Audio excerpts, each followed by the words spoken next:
salaamaaleykum wa rahmatullah. dama bëggoon doore sama kàddu di nuyu imam bu baax di ko jaajëfal tamit di ko sant ci xutbaam bi nga xam ne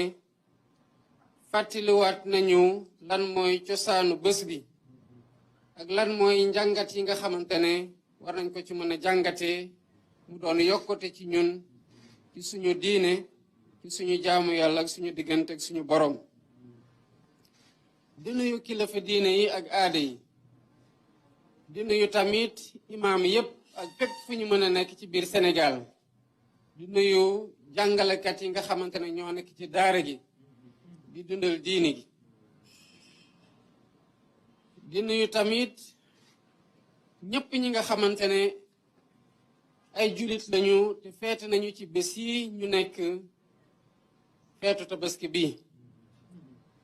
di ñaan yàlla ujaaj yi nga xamante ne ñu ngi fee di ñaanal réew mi yàlla nangul leen seen aj sàmm leen te dolowaat leen fii ci Sénégal ci jàmm. di wax ne ñépp ñi nga xamante ne feete nañu tabaski bi tey wala démb Sénégal lañu doon ñaanal di ñaanal seen bopp di ñaanal seeni njaboot di ñaan yàlla nangu lépp li nga xamante ne wareef la ci bés bi ak lépp li nga xamante ne ñaan nañ ko suñu boroom yàlla nangul ko ci seeni bopp ci seeni njaboot ak ci réew mi. di sargal tamit gouvernement bi nga xamante ne bu tabaski bi melee nu mu mel nii tey seen taxawaay la muy ministre yépp waaye rawatina ministre yi nga xam ne lépp li xar ñoo ko doon toppatoo wala lépp li sénégalais yi soxla ci ay jumtuwaay ñoo ci nekkoon. waaye loolu bu nekkee tamit dafa fekk ne ñii di sàmmkat yi bay nañ ci seen waar bu mu mat ñii di chauffeur yi yóbbu nit ñi di indi jur gi tamit am nañ ci taxawaay bi nga xamante ne moom lañ doon xaar ci ñoom. waaye ñii di force de défense et de sécurité bi yore kaaraange gi ci daara yi ci luuma yi ci daral yi ci luuma yi ak ci buntu frontière u Sénégal yépp ngir lii dugg ñu mën ko sàmm mën a sàmm sénégalais yépp ba ñu mën a romb bés bi wala ñu paase ko ci jàmm. di woote nag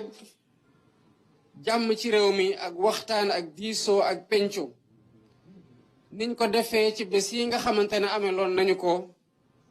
jëmale ko ci lépp li nga xamante ne mooy organiser suñu jongante yi ci li jëme réew mi. Sénégal dëkkub diisoo la dëkkub waxtaan la lépp li nga xamante ne gis-gis la mën nañ ci wuutale féewaloo war na mën a am waaye féewaloo ci gis-gis warul tekki noonu réew mi benn la. ku koy laaj tamit benn réew mi ngay laaj te sénégalais yi nga am yenn jiite loo leen di wax tamit mooy dangaa bëgg a defar. kon ci diggante yooyu lépp loo xamante ne lu ñu concerné la ñun ñëpp concerné sénégalais yi nañ koy waxtaane pencoo ko tànn li nga xamante ne mooy jur jàmm mooy saxal jàmm dakk ci biir Sénégal ndax ci jàmm jooju rek le développement bi nga xamante ne quel que soit programme moom la homme politique di digg réewam ci jàmm jooju rek lay mën a nekkee bu jàmm amul leneen mënul am. di woote nag sénégalais yépp ak fépp fu ñu mën a nekk rawatina kilifa diine yi ñu ñaanal réew mi yàlla saxal fi jàmm def fi juboo def fi booloo def fi mànkoo ndax ñu mën a àndandoo ci lépp li nga xamante ne aspiration la askanu Sénégal yore ko ñu mën ko songandoo mën ko daan. di ñaanal ñëpp biir Sénégal ak ci bitim réew sénégalais fu mu mënti nekk ñu koy ñaanal yàlla may ko mu paase tabaski bii ci jàmm ak njabootam. yàlla may ñu fekkee ko ay déwén yu bari mu ànd ak yokkute gi xéewal yàlla def xéewal ju bari ci biir réew mi maa ngi leen di sant di leen gërëm bu baax salaamaaleykum wa rahmatullah.